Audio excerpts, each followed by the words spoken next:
On y est. Comment que c'est la série dédiée au mouvement sportif du département 57, la Moselle. À travers cet échange, vous allez découvrir une personnalité qui vous révélera comment le sport est un élément moteur au quotidien. Comment que c'est brut et c'est sans filtre et c'est avec Sarah Bouktit, 21 ans, bientôt 22, handballeuse française, championne du monde et qui participera, on croise les doigts, aux Jeux Olympiques Paris 2024. Comment que c'est, Sarah? Bah écoute, ça va très bien. Très contente d'être là et de commencer cette belle interview. Sarah, moi j'ai pas eu encore de championne du monde assise en face de moi, donc je suis vraiment très honoré. Je voudrais qu'on reparle un peu de ton parcours. On va revenir vraiment à la base. Tu as 21 ans, bientôt 22 ans, mais tu as un parcours finalement linéaire qui t'emmène aujourd'hui au très haut niveau. Je voudrais savoir justement comment tu as commencé et où tu as commencé exactement. Alors, je suis née dans une petite ville qui s'appelle Mont-Saint-Martin, à 45 minutes d'ici. J'ai toujours fait du sport en vrai, dehors, du foot, du basket, du vélo. Toute ma vie est autour du sport vraiment depuis toute petite. Et j'ai toujours été avec ma petite sœur, on a que 1 an d'écart, donc très très proche. Et on a toujours fait du sport ensemble. Donc j'ai très rapidement commencé par de la natation, de la danse, j'ai fait un peu de foot. Et aussi du hand, parce que toutes mes copines avaient fait du hand. Donc du coup, je voulais être avec elles. Et au fur et à mesure, tous les ans, je me suis réinscrite parce que j'adorais ça et que je voulais continuer. J'ai fait du foot en même temps. Et arrivé à 12-13 ans, non, 13-14 ans, à l'âge de rentrer au pôle, j'ai dû choisir entre rentrer au pôle au foot ou au pôle au hand. Et mon cœur a choisi le handball. Mais je ne sais pas vraiment pourquoi, en vrai, j'avais beaucoup de mal à choisir. Et je me suis dirigée vers le handball et pour l'instant, ça paye. Donc, Bah, ça paye, hein. Là-dessus on est unanime, hein. Mais moi ce que je voudrais savoir, c'est que tu as une famille de footeux, si j'ai bien compris. Dans ta famille, tout le monde fait du foot. Tu as fait du foot, donc je découvre que tu as fait du foot. Mais pourquoi le handball et pas le foot? Quel est l'élément justement déclencheur qui te fait basculer au handball? je pense que ce qui m'a fait basculer, c'est que le foot, il y a 7-8 ans, féminin, c'était très très peu développé, en tout cas dans ma ville. Et c'était rien de très sérieux. Et j'ai toujours été très compétitrice. Et je voulais pas faire du sport pour m'amuser, je voulais toujours gagner. Et au handball, j'étais avec les garçons. Et c'était direct qu'il fallait gagner la coupe de Meurthe-et-Moselle, etc. Et moi, c'est vraiment ce qui m'animait vraiment depuis mes 9 ans. Donc je pense que c'est pour ça que j'ai basculé un peu dans le handball, parce que j'avais l'impression que le foot, c'était pas hyper sérieux. Et que moi, je pensais directement à devenir professionnel et faire que ça de ma vie. Donc c'est ce qui a fait que j'ai fait un peu de handball. Et tu as fait des déçus à la maison ou pas à ce moment-là où tu choisis justement le handball? Non, parce que je pense que mon père est plus, il aurait aimé que mon frère fasse du foot. Mais il est très content que je fasse du sport et il a appris à aimer le handball et à le connaître parce qu'avant, forcément, ils n'étaient pas très handball, donc ils ne connaissaient pas forcément les règles, etc. Et plus j'ai avancé, ils m'ont toujours tellement suivi, mais partout, dans toute la France. Donc ils ont commencé à apprendre, à connaître mes coéquipières, à connaître les parents de mes coéquipières. Et petit à petit, ils adorent le handball maintenant, je pense, autant que le foot. Et donc tu as toujours eu cette fibre, si j'ai bien compris, sportive, cette fibre sportive justement qui t'a animé depuis le plus jeune âge. Donc tu as commencé environ à quel âge justement tous ces sports? À 5 ans. À 5 ans. Ouais, vraiment. J'ai D'accord. commencé à 5 ans, j'ai fait de la danse et de la natation. Et en fait, j'ai arrêté la natation parce que c'était trop tôt le matin. Du coup, je voulais plus me lever. Je disais, Génial. depuis petite, je déteste me lever tôt. Et du coup, j'ai dit, ah merde, non, j'adore la natation, vraiment, je nage super bien. Encore maintenant, je vais à la piscine juste pour nager. Mais c'est trop tôt, je peux pas. Et vu que les entraînements de handball, c'était après l'école, moi, j'étais super contente. J'ai dit, c'est bon, je vais faire du handball, j'arrête la natation. Mais c'est extraordinaire ce que tu es en train de me dire. Tu as fait tous ces sports et tu as fait de la natation. C'est vrai que c'est des efforts, on va dire, cruels. Il faut s'entraîner tous les jours, très tôt le matin et souvent avant les courses, si c'est bien ça, Ouais. pour ensuite avoir des meilleures performances. Et à quel moment tu arrives au Metz Handball, justement, ce grand club phare justement de notre région comment tu as choisi d'y aller au Metz Handball et comment tu es arrivé au Metz Handball? Bah, ce qui se passe, c'est que je suis en équipe de Lorraine et on fait Et un tu as quel âge à tour peu près? 13 ans. D'accord, ok. Ouais, 13 ans, je suis en équipe de Lorraine et il y a monsieur Messaoudi, Yassine Messaoudi, qui était l'entraîneur du centre de formation et de la N1 à l'époque, Ouais. qui vient voir du coup les jeunes joueuses qui arrivent et qui commencent ça commence à devenir plus sérieux. Je suis au pôle en même temps Et il va voir mes parents et il leur dit, moi je savais déjà qui était Yacine Saoudi, j'étais très très fan de mes handball vraiment Ok. depuis toute petite. Ah, Donc génial. je connaissais toutes les joueuses, je suppliais mes parents pour aller voir les matchs et j'étais très fan d'Alison Pinault. Malheureusement, elle jouait à Brest, Ouais, mais du coup dès qu'il y avait Metz-Brest, je pouvais tout quitter pour aller voir le match. extraordinaire. À 13 ans Et déjà. ouais, vraiment Ok, très très génial. fan. Et du coup, il va voir mes parents et il leur dit, je suis intéressé par le profil, etc. J'aimerais qu'elle vienne en N1. Et au début, mes parents, ils me le disent pas parce que j'ai 13 ans, je suis pas très développée et ils ont peur parce que les filles de N1, c'est quand même par rapport à moi, il y a une différence de taille énorme, des différences de muscles, etc. On peut parler aussi de la différence d'âge aussi, finalement, Ouais, aussi. qui est énorme. Quand on arrive en N1, on a environ quel âge? 16 ans? Ouais. Et c'est 13, 14, 16, en Ouais. vrai, c'est énorme. C'est 20, énorme. 22, c'est plus énorme, mais entre 14 et 16, Ouais. la différence est énorme. Et au final, ils décident de me le dire parce qu'ils estiment que c'est à moi de aussi prendre la décision. Et ils savent que je pourrais tout faire pour le handball et que c'est décidé déjà que je veux être vraiment une des meilleures joueuses du monde. Et du coup, ils viennent me voir, je me rappellerai toujours vraiment, je suis au McDo, après ce fameux tour d'Interligue. Et ils me disent, écoute Sarah, il y a Yacine Saoudi qui est venu nous voir et qui nous a proposé, si tu étais d'accord, d'intégrer la N1 de Metz Handball. Ça peut être plus difficile, tu vas peut-être pas jouer les matchs la première année, ça va être dur, mais c'est toi qui vois. J'ai dit oui tout de suite. Ah oui, oui, oui, oui, oui, j'y vais, pas de souci, j'y vais. S'il faut se casser le bras, c'est pas grave, j'y vais. Et du coup, ils m'ont dit, mais t'es sûr, on va en discuter. Donc on en a discuté, ils m'ont bien expliqué les risques, etc. Que ça pouvait aussi un peu me dégoûter du handball parce que ça allait être vraiment très différent de ce que j'ai vécu jusque-là. Et j'ai dit non, je veux y aller. Donc du coup, j'ai signé à Metz. Je suis arrivée en prépa, c'était horrible. C'est vraiment les pires souvenirs de ma À vie. quel point physiquement Déjà, on a commencé la prépa, footing 30 minutes. Comme tous les débuts de prépa, tu arrives, réunion, et après tu vas courir. Ouais. Et au bout de 5 minutes, tachycardie. Je sens plus mes jambes, j'ai jamais couru de ma vie. Je me suis dit, je vais jamais y arriver. Et la première année a été très compliquée. Vraiment, en plus, je suis pivot, donc les impacts et tout, c'était horrible. Je tombais tout le temps, je tenais aucun bloc, j'attrapais 0 ballon. J'appelais ma mère le soir en pleurs, je disais, mais maman, je vais jamais réussir. Mais c'est impossible. Et j'étais au pôle, donc du coup, la semaine, je m'entraînais avec le pôle. Et les mercredis et les jeudis, ils me prenaient au centre de formation pour m'entraîner avec le centre. Et en fait, c'est une chance de malade que j'ai eue. Mais moi, sur le coup, je ne m'en rendais pas compte. Et vraiment, tous les soirs, j'appelais ma mère en pleurs, des boules au ventre pour pas aller à l'entraînement et tout. Et je sais pas pourquoi, il y a quand même une part de moi qui me disait continue parce que c'est ce que tu veux faire et c'est le chemin dans lequel il faut passer. J'ai écouté plein d'interviews de Estelle Zimico par exemple et qui disait qu'au début c'était super dur. Et je me suis dit, bah, c'est peut-être le chemin pour réussir à atteindre le haut niveau. Donc du coup j'ai continué, mais vraiment cette année était très très compliquée pour moi. En plus après j'ai du coup un peu abandonné l'école et j'étais stressée tout le temps, donc plus focalisée sur le handball que sur l'école. Et au final, l'année d'après, j'ai commencé à intégrer l'équipe pendant les matchs et ça a commencé à aller mieux. J'ai mis 1 but, 2 buts. Je commençais à jouer un peu plus et je vois que la pivot qui est deuxième, bah, je commence un peu à la rattraper. Je ne suis pas à son niveau, mais un petit peu. Et je me dis, wow, mais au final, ça peut le faire. Donc du coup, là, vraiment, je repars. Et la deuxième année, super, je commence à jouer. En fin de saison, on a la finale du championnat de France. Et je vais te couper justement, excuse-moi, je te coupe. Cette première année où tu es en souffrance physique, où justement tu as un changement total entre ton club d'avant et le club du Metz Handball, mentalement, tu étais vraiment prête à accepter, mais on sait très bien l'importance de ce moment-là parce qu'il y a des filles en tout cas, non, je vais revenir. Les générations d'aujourd'hui, et je vais faire un petit témoignage, j'ai l'impression qu'elles veulent avoir tout de suite. Et lorsque tu me parles de cette manière-là, j'ai l'impression que finalement, tu es aussi de cette génération-là. On voit justement, on va le voir par rapport à ton parcours que tu as réussi. Quand je dis réussi, c'est que tu es arrivé justement au Graal de l'équipe de France. Mais finalement, tu as eu des moments très durs. Et à ce moment-là, est-ce que tu as eu des filles qui ont arrêté justement parce qu'elles trouvaient trop difficile, elles sont rentrées à la maison et pour retrouver leur confort à ce moment-là, d'autres filles? Ouais, bah, ma génération du pôle espoir quand j'étais en troisième. Et je leur disais, c'était un peu mes amis, mais ça devenait un peu compliqué. Forcément, on est jeunes et il y en a une qui va avec Metz Handball, c'est le rêve de tout le monde. Et les autres, elles s'entraînent ensemble. Ça devenait un peu compliqué, mais des fois, j'essayais de leur parler et je disais que c'était super compliqué. Et elles me disaient, mais pourquoi tu... Bah, dis que tu vas pas à l'entraînement. Ouais, T'es exactement. fatigué, je sais pas, t'as mal au ventre, t'as Exactement. pas dormi, etc. Et moi, dans ma tête, c'était impossible de rater un entraînement. Mais d'un autre côté, c'était aussi, j'avais très envie de le rater tellement c'était dur. Ouais. Mais j'ai quand même réussi à me dire non, mais il faut vraiment pas que tu fasses ça. C'est pas comme ça que tu vas y arriver. Et tu sais ce que tu veux déjà, tu es sûr de ce que tu veux.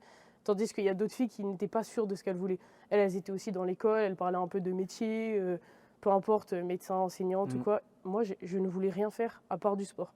Et du coup, je me suis dit, maintenant que tu as choisi le handball et que tu es dans ça, continue et vraiment donne tout.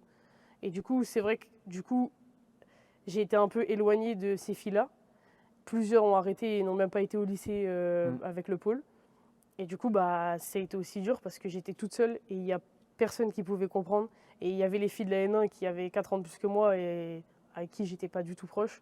Donc du coup, c'est pour ça que je dis que cette année-là a été vraiment difficile dans tout. C'était très compliqué parce que personne ne comprenait vraiment. Après, heureusement que vraiment j'ai des parents en or et une petite sœur en or qui ont toujours été là pour moi et à qui j'ai pu parler tout le temps. Je les appelais tout le temps pour leur Et dire. c'est ça, moi, je pense, la clé. Moi, je l'ai vécu aussi hein, quand j'étais jeune. Je suis parti en centre d'information. Je sais à quel point c'est difficile. Et le rôle de la famille, il est crucial. Il est crucial parce que il faut qu'ils comprennent ce que tu es en train d'endurer. Endurer la charge d'entraînement, l'éloignement de la famille, les copines qui changent. Et finalement, on peut très vite s'éloigner de son objectif. Donc moi, franchement, je te félicite. Vraiment, je ne connaissais pas du tout cette anecdote-là. Et maintenant, je comprends plus pourquoi tu es arrivé à ce niveau-là. Et donc, tu intègres la N1. On le voit, hein, ça est arrivé très vite pour toi. C'est arrivé hyper vite. Tu n'as que 21 ans. Donc, la N1, donc, on estime que tu as fait combien 4-5 ans en N1 à peu près À peu près. Hein. Non, j'ai fait 2 ans et demi et après je suis partie à Fleury. Ok, d'accord. Ok. Bon, ben ça, je voulais l'aborder. Tu n'as fait que 2 ans et demi en N1 Ouais, ça aussi ça a été très vite parce que la première année, donc très compliquée, je m'entraîne pas beaucoup, etc. Je suis avec le pôle en même temps. Deuxième année, je suis totalement avec la N1. Je suis encore au pôle, mais je m'entraîne quasiment plus avec elle. Après, je suis en première, pareil. Seconde première, c'était pareil, donc 2 ans. Et après, on a la terminale où là, je signe centre de formation. Et que du coup, là, j'ai la chance de pouvoir faire plusieurs entraînements avec les pros. Il me prend, je suis beaucoup sur le côté, mais c'est comme là, les filles du centre de formation, pour moi, c'est une chance incroyable. Et au moment de signer le centre de formation, ça a été déjà compliqué de quitter le pôle, parce qu'ils voulaient que je reste encore une année, mais pour moi, il n'y avait plus de plus-value à rester encore un an au pôle, alors que j'avais l'opportunité de signer en centre de formation à Metz. Ouais. Mais j'avais aussi plusieurs opportunités de centre de formation, là où j'aurais pu jouer en D1 directement. Exemple Fleury. D'accord. Et On l'abordera juste après. Ouais. Et donc, ça veut dire aussi que dans ta construction en tant que femme, en tant qu'adolescente, tu te projettes bien sûr professionnellement, sportivement et professionnellement avec des études en parallèle. C'est bien comme ça que ça fonctionne. Oui, exactement. Et ça, c'est dur à gérer ou pas au quotidien? Pour ma part, ça a été dur parce qu'il y a une telle différence entre l'amour que j'ai pour le sport et celui que j'ai pour l'école que du coup, ça a été un conflit avec mes coachs, un petit peu mes parents aussi, parce que j'avoue, maintenant je peux le dire, maintenant que j'ai le bac, je peux le dire, que j'ai pas fait beaucoup d'efforts scolairement. Et que j'ai un peu abandonné, j'étais fatiguée, j'allais en stage, il fallait rattraper les cours, et je disais, bah non, j'ai entraînement, il faut que je me concentre, j'ai pas le temps, donc je le faisais pas. Et j'arrivais en cours, et du coup, j'étais amenée à avoir des 10 tout le temps. Et j'ai de la chance d'avoir un petit cerveau quand même, que j'ai pas besoin de beaucoup travailler pour avoir des notes potables, on va dire. Et du coup, j'ai réussi à m'en sortir comme ça. Mais maintenant que je me rends compte de tout ça, je me dis que j'ai quand même beaucoup de chance par rapport à ça et que j'ai quand même réussi à valider le bac. Parce que c'est pas passé loin. J'ai eu le bac Covid. Ouais. Faut le préciser que Donc, j'ai pas vraiment pas passé le bac. Bien sûr, Ouais, je l'ai pas passé, mais ça a été compliqué. Et après, je suis partie à Fleury et j'ai commencé un diplôme pour être entraîneur parce que plus tard, j'aimerais rester dans le sport. Et peut-être j'aimerais reprendre un pôle ou quelque chose comme ça. Et du coup, j'ai commencé les diplômes, sauf que j'ai commencé à connaître le monde professionnel et m'entraîner tout le temps. Et là, ça devenait trop compliqué, donc j'ai arrêté.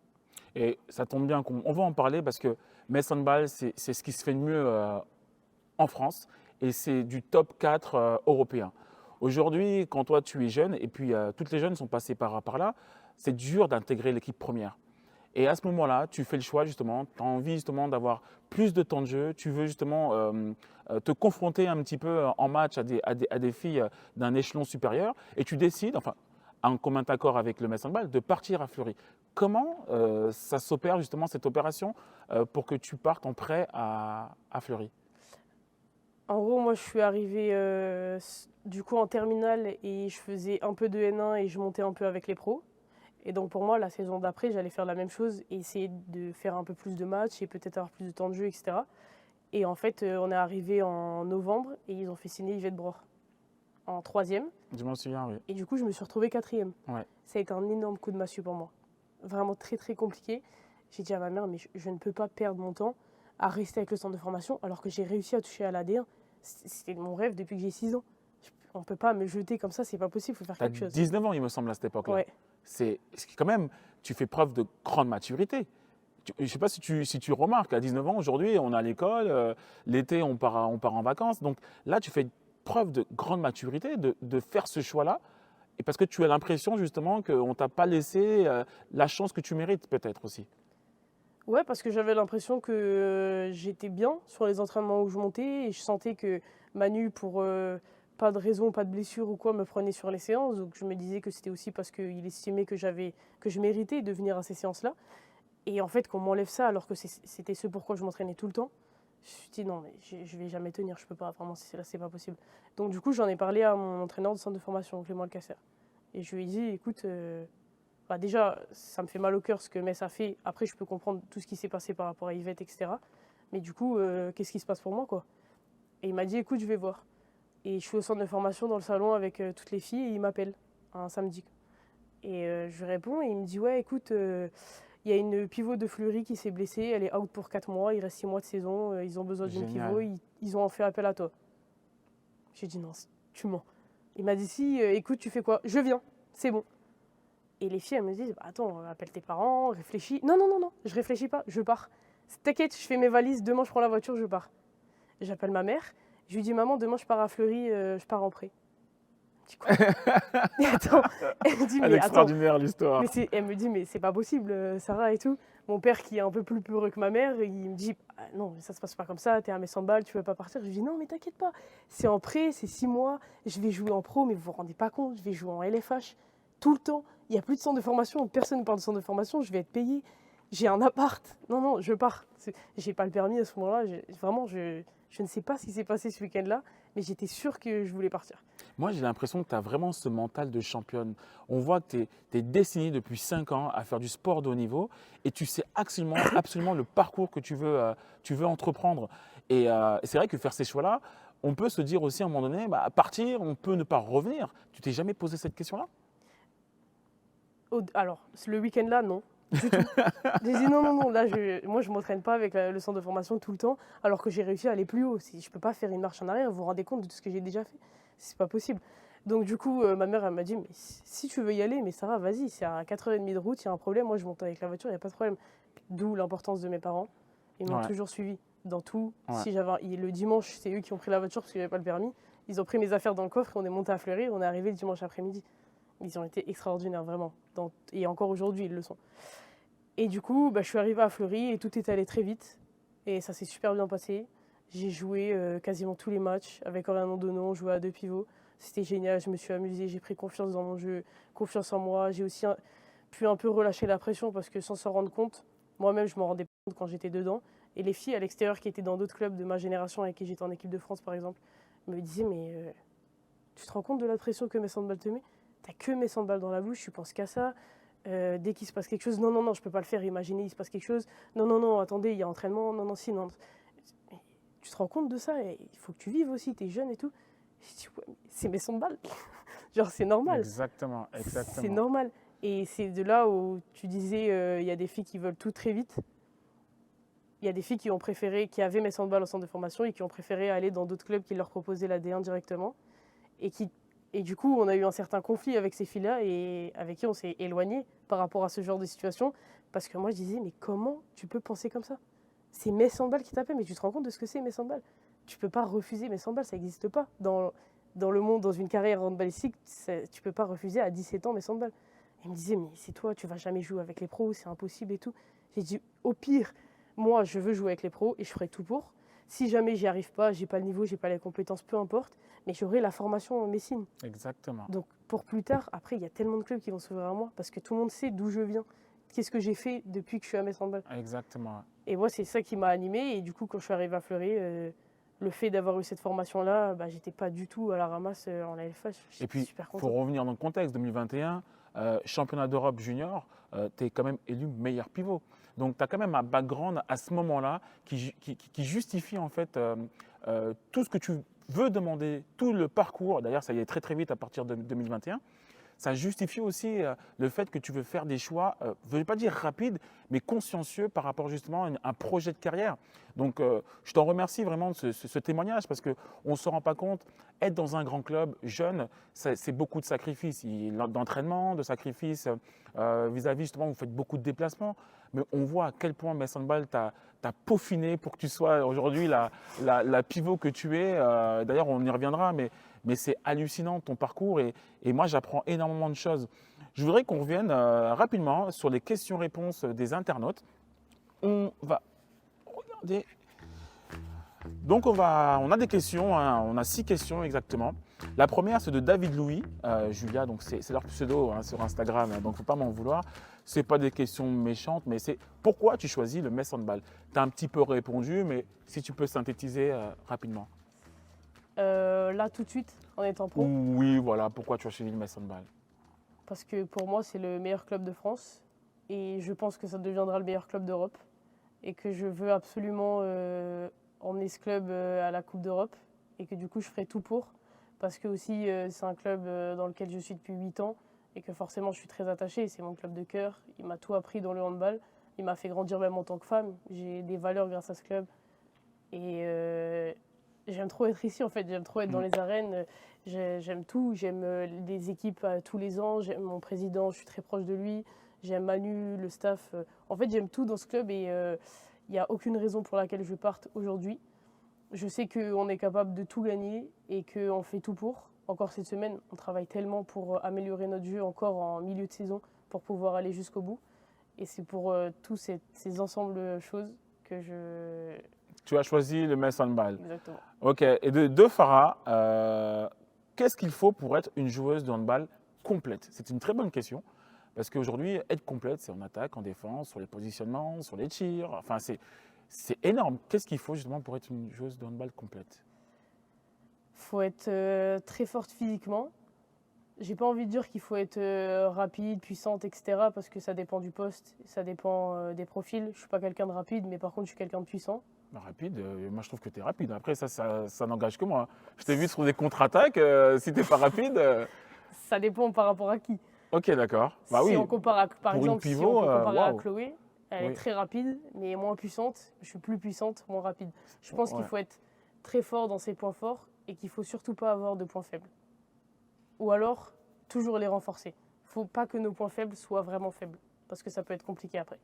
D'accord. Je pense qu'il faut réussir à gérer la pression. C'est facile à dire. Et pour être très honnête, je ne sais pas comment on fait. Je n'ai pas de remède magique. Ouais.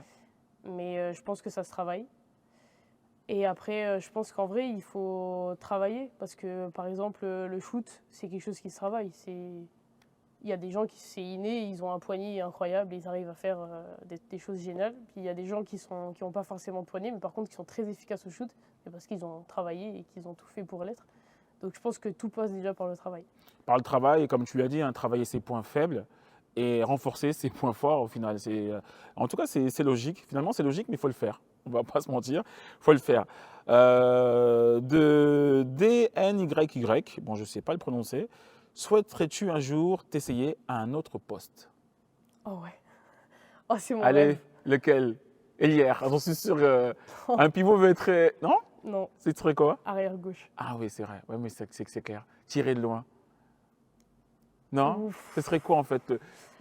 Qu'est-ce que tu aimerais bien justement sur ce poste d'arrière gauche? En fait, j'aimerais être sur la base arrière. Ouais. En fait, j'aimerais avoir une autre vision que la vision que j'ai moi à l'intérieur. Souvent dos au but, pas souvent avec la balle. Si j'ai la balle, c'est pour aller tirer ou avoir un penalty. Ouais.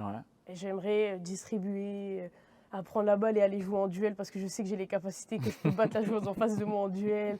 Je sais pas, même en défense, j'aimerais être poste 2, un peu changé. Pour les contre-attaques, c'est plus facile. Génial. On joue plus. Poste 3, c'est plus physique, c'est plus dans le contact, tout le temps. Plus tout le temps. physique que le pivot?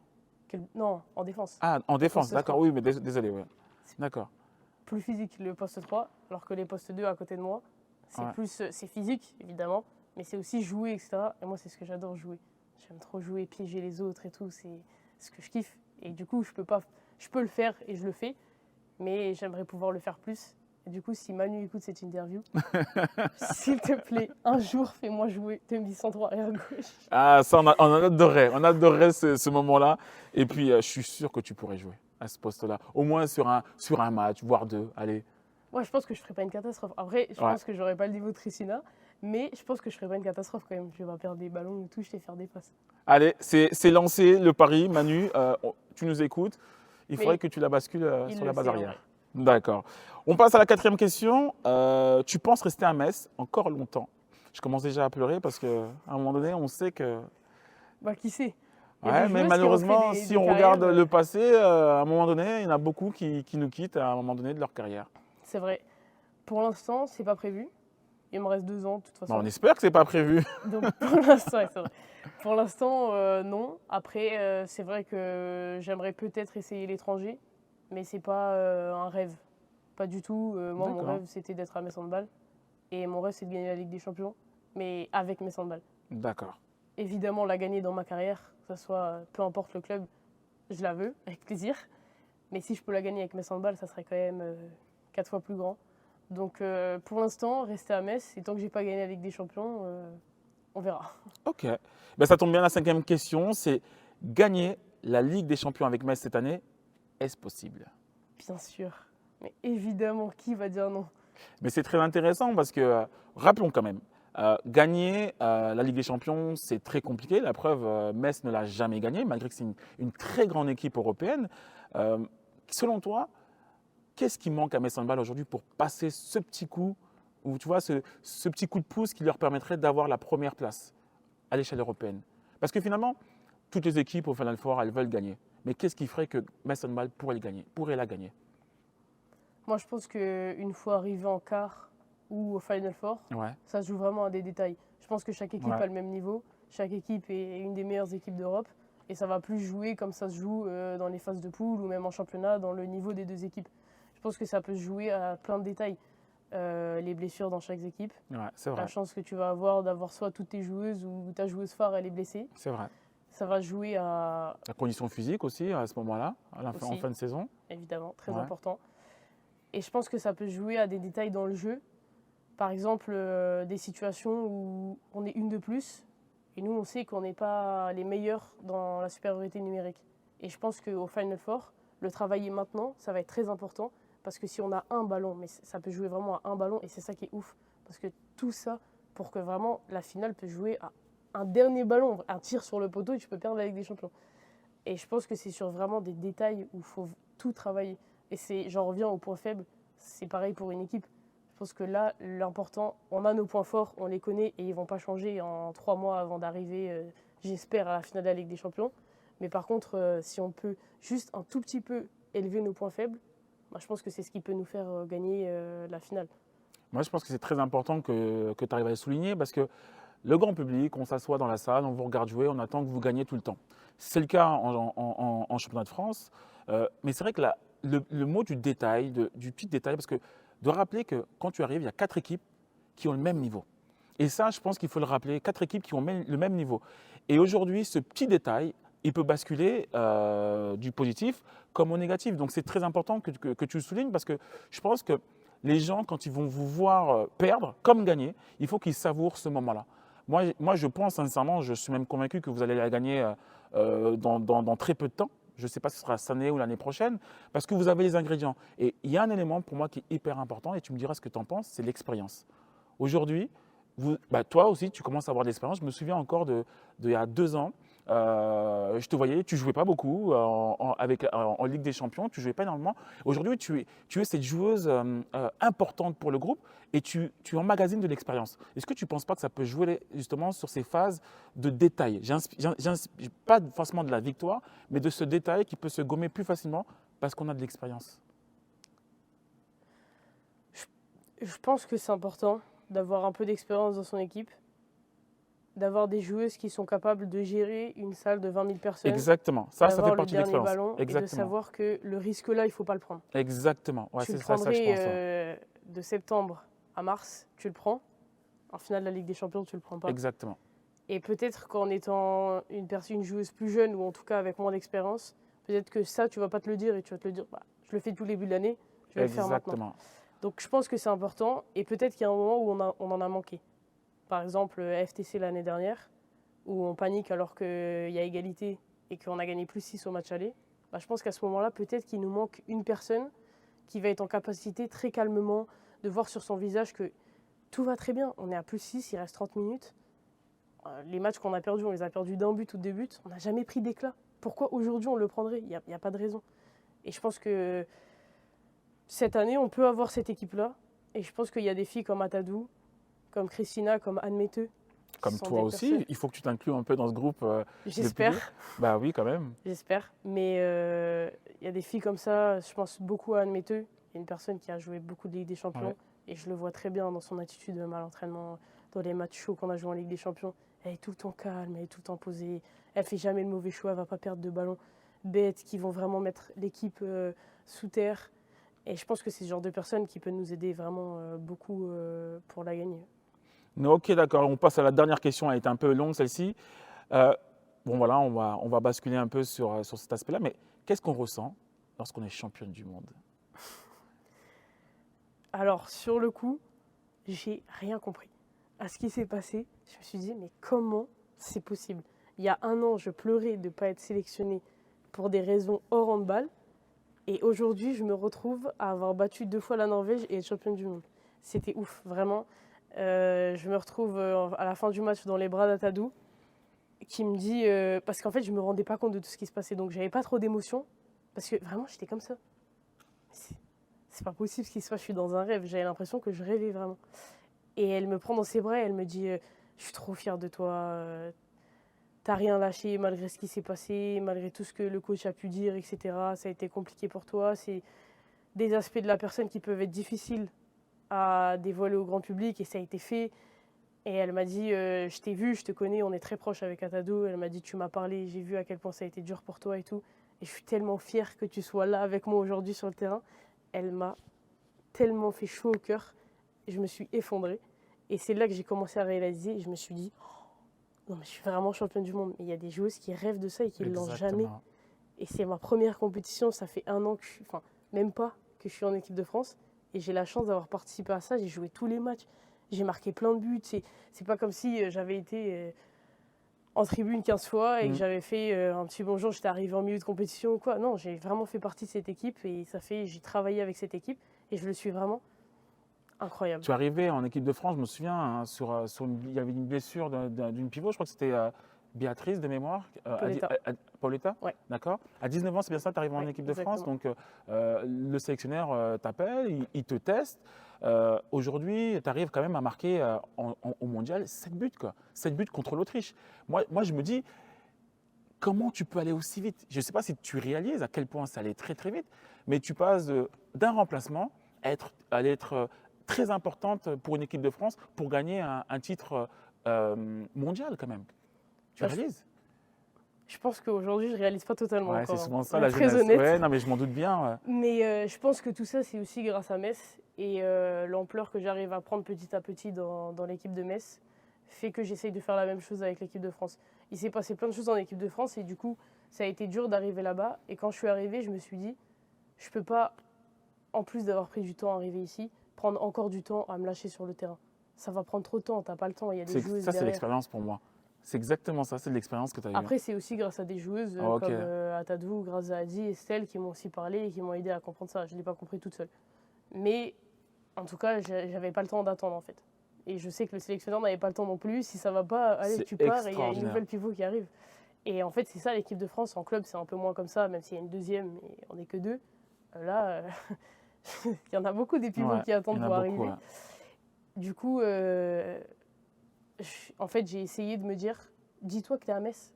À Metz, tout se passe très bien. C'est extraordinaire. Dis-toi que tu as une jupette. L'anecdote, elle est folle. Dis-toi que tu es à Metz. Et le premier match, bon, malgré que tu te dis ça, c'est le stress et tout.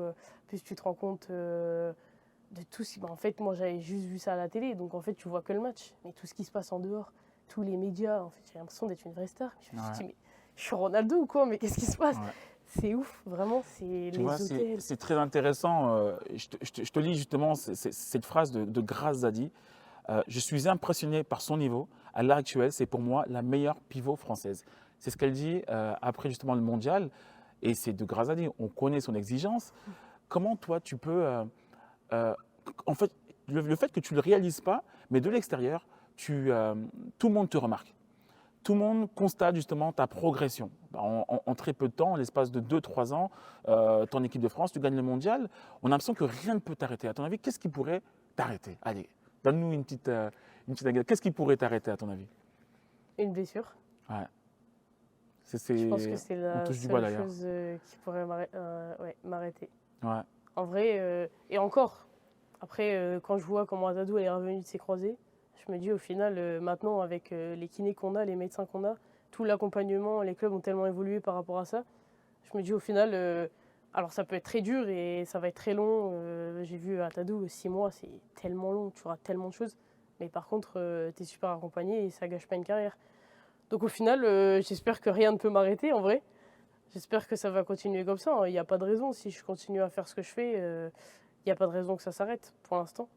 Parce que moi, je voudrais quand même te le dire, hein, tu as un physique impressionnant. Je ne comprends pas comment tu fais pour courir aussi vite. Tu dis que tu ne cours pas vite. Moi, je t'ai vu prendre des balles en contre-attaque et accélérer. Comment tu fais? Est-ce que c'est l'insouciance de la jeunesse? Ou est-ce que c'est justement, j'apprends que tu as fait plusieurs sports? Je suis convaincu que plein de monde, tu surprends beaucoup de monde par ta rapidité. Tant mieux. Non, Ça fait plaisir. personne ne te Ben, l'a déjà dit que, en fait, par rapport à ton gabarit de pivot, moi, je ne vois pas beaucoup de pivots, capacité de prendre la balle, se retourner, tirer, de courir, de récupérer la balle, d'aller marquer en contre-attaque. Moi, il y a des choses que je te vois faire que je vois très peu de pivots de ton gabarit faire ce que tu fais. On ne te l'a jamais dit? on me l'a déjà dit, si, bien sûr. On me l'a déjà dit. D'accord, ok, rassure-moi. Mais on me dit tellement en ce moment, depuis un certain temps, de perdre du poids, etc., que forcément, moi, ça devient difficile de me dire que physiquement, je suis bien, alors que tout le monde me demande de perdre du poids. Ouais. Personnellement, je me dis, si on me demande ça, c'est que je ne suis pas assez rapide, c'est que je ne suis pas assez endurante, c'est qu'il y a des choses que je fais qui ne vont pas. Et du coup, forcément, ça devient plus difficile, même si des fois, je vois très bien que j'arrive à aller en contre-attaque, je vois très bien que je suis jamais en retard sur le repli, je vois très bien que j'arrive à tenir 1 heure et qu'il n'y a aucun problème. Je m'entraîne tous les jours et on m'arrête jamais. Il y a une partie de moi qui sait que c'est bien, mais il y a une autre partie de moi qui doute beaucoup, du coup. Parce que forcément, on te le répète. Au début, tu te dis non, je suis forte, j'écoute pas. Je vais essayer de le faire, mais je sais que ça va, etc. Et plus ça dure, et plus on te le dit, on te le redit, encore et encore et encore. Forcément, Souvent, ça dépend aussi de qui te le dit. C'est vrai que si un médecin, si un entraîneur te le dit, mais dans le but justement de… c'est vrai que moi, j'y connais rien du tout. Moi, quand je te vois sur le terrain, je suis juste impressionné. Mais parfois, c'est vrai qu'on veut donner le… Ça dépend de qui. C'est pour ça que je dis ça dépend de qui. Mais si l'entraîneur demande souvent à une joueuse de perdre du poids, c'est parce que les gains de performance pourront augmenter, je pense, et surtout les risques de blessure. Je sais que moi, je regarde un petit peu, hein, quand je te regarde jouer, je pense à Zion Williamson au basket. Je ne sais pas si tu le connais. C'est un basketteur numéro 1 de la draft, hein, mais extraordinaire. Oui. Et souvent, on lui demande justement de faire attention à ce paramètre de poids. Et on se voit, il se blesse souvent parce qu'il a un jeu à risque, tu vois. Il a un jeu à risque. Moi, je peux le comprendre, mais aujourd'hui, on a l'impression vraiment qu'il faut te laisser dans cette insouciance-là, parce que c'est ce qui fait ta force. Moi, j'ai l'impression que c'est vrai de vouloir changer la joueuse pour X raisons, c'est peut-être aller à contradiction de ce qu'elle est vraiment intérieurement, parce que finalement, tu cours vite. Moi, pour moi, je te vois en forme comme jamais. Je crois que je ne pourrais même pas tenir à mon pic de forme, hein, parce que là, c'est sûr que non, à mon pic de forme. Donc, il ne faut pas aller changer les joueurs. Bien sûr, on peut donner des conseils, mais comme tu as pu le constater depuis que tu as commencé le handball, c'est tes propres choix qui prouvent que tu fais les bons choix. On va repasser, on arrive justement un petit peu vers la fin. Ça va un petit peu vite. Le tac au tac. Tac au tac, tu as exactement quelques questions que tu vas devoir répondre en l'espace d'1 minute. Donc, tu es prête? Ouais. 1 minute. Prête. Ok. Go! Tu préfères l'attaque ou la défense? Attaque. Quelle est la personne la plus connue de ton répertoire? Estelle Ndimiko. Championne olympique avec l'équipe de France ou championne d'Europe avec Metz? Ah ah. Championne olympique. Le meilleur conseil qu'on t'ait donné? Travail. Si demain, un de tes vœux pouvait se réaliser, ça serait quoi? Gagner la Ligue des Champions avec Metz. Pas mal. Un achat impulsif que tu regrettes? Des chaussures. Quel était ton modèle quand tu étais plus jeune? Alison Pino. 3 mots qui te décrivent. Travailleuse, combattante, rêveuse. Ta série préférée? Murder. Et où passeras-tu tes prochaines vacances? J'espère à Punta Cana. Ah, top. Alors là, tu es dans les temps. Franchement, génial. Tu es dans les temps. Moi, je voulais qu'on termine un peu sur cet aspect des Jeux Olympiques. C'est vrai qu'aujourd'hui, quand on est jeune, on a cette insouciance-là, mais je pense que tu réalises que finalement, tu pourrais très rapidement, très jeune, à 22 ans, participer aux Jeux Olympiques à Paris. Est-ce que tu as conscience, enfin, j'imagine que tu as conscience, mais finalement, que ton parcours, en l'espace de 6 mois, il peut faire rêver mais n'importe quelle emballeuse mondiale? Ouais, j'en ai confiance parce que partout où on va, mais même hors handball et hors sport, on en parle des Jeux. C'est assez ouf. Tu vas au restaurant, on te parle des Jeux Olympiques. Tu vas à la piscine, on te parle des Jeux C'est Olympiques. vrai. On en parle partout, il y a des affiches de ça partout, il y a des décomptes dans toute la ville. Et en fait, au début, je ne me rendais pas forcément compte de l'ampleur que ça avait et le fait que ça soit en France, que ça soit vraiment ouf, parce que ça fait quand même 5 ans qu'on nous dit faites attention, vous êtes la C'est vrai. génération des Jeux Olympiques. Ouais, c'est vrai, C'est en dans plus. 5 ans, ça va, tranquille. Ouais. Non, en fait, pas tranquille du tout, c'est passé super vite. Et en fait, je me dis d'avoir la chance d'être potentiellement sélectionnable pour les Jeux Olympiques, je pense qu'il y a des milliers de personnes qui rêveraient d'être à ma place. Donc oui, je m'en rends compte, mais surtout grâce à toutes les affiches de la ville qui me rappellent chaque seconde de ma vie que dans 4 mois, j'ai les Jeux Olympiques et que du coup, va pas falloir les rater. Rappelons aussi que l'équipe de France est championne olympique en titre. C'est pas rien. Rappelons aussi que tu n'auras que 22 ans et que finalement, tu vois, je me dis, est-ce que quand on arrive à... Enfin, imagine-toi, tu gagnes avec Metz. Imagine-toi, tu es championne du monde. Imagine-toi que tu vas aux Jeux Olympiques et... Mais qu'est-ce que tu veux faire après 23 ans? Tu peux arrêter ta carrière. Je vais faire du foot. Ça serait extraordinaire. Tu sais que je l'ai souvent dit, je le dis souvent à mes parents. Je leur dis, si cette année, je gagne la Ligue des Champions avec Metz et que je suis amenée à gagner les Jeux Olympiques, je pense que je me pose très sincèrement et que je me dis, je finis mon contrat avec Metz Handball et je vais jouer au SMS avec ma sœur. Ce serait extraordinaire. Mais hors handball, c'est mon rêve.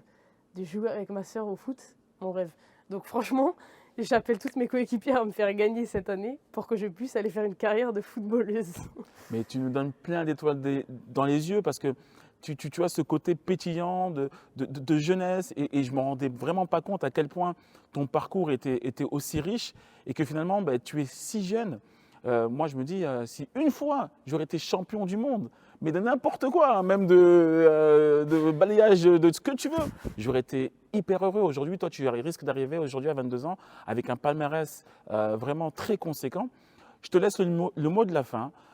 Tu peux regarder la caméra et est-ce que tu as un message à faire passer à qui que ce soit, à qui tu veux, ton humeur du moment? Je réfléchis pour être sûre. Tu as raison, hein, réfléchis. Mais je pense que mon message, ça sera soyez proches de vos proches et faites attention à eux parce que sans eux, on n'est rien. Waouh, ah, je suis d'accord avec toi. Merci beaucoup pour cet échange. Vraiment, Sarah, je sais que tu en as un peu du temps très chargé. Je te remercie énormément. Et puis, on croise les doigts pour gagner la Ligue des Champions avec Metz. Bien sûr, ça n'engage que moi. Et d'être sélectionné en équipe de France. Et éventuellement, pourquoi pas aller gagner ce titre olympique pour la 2e fois. J'espère. Merci. Merci beaucoup. Génial. Tu es top. T'as assuré, hein? Ah bah merci, c'est Je gentil. m'y attendais pas, hein? Pourquoi?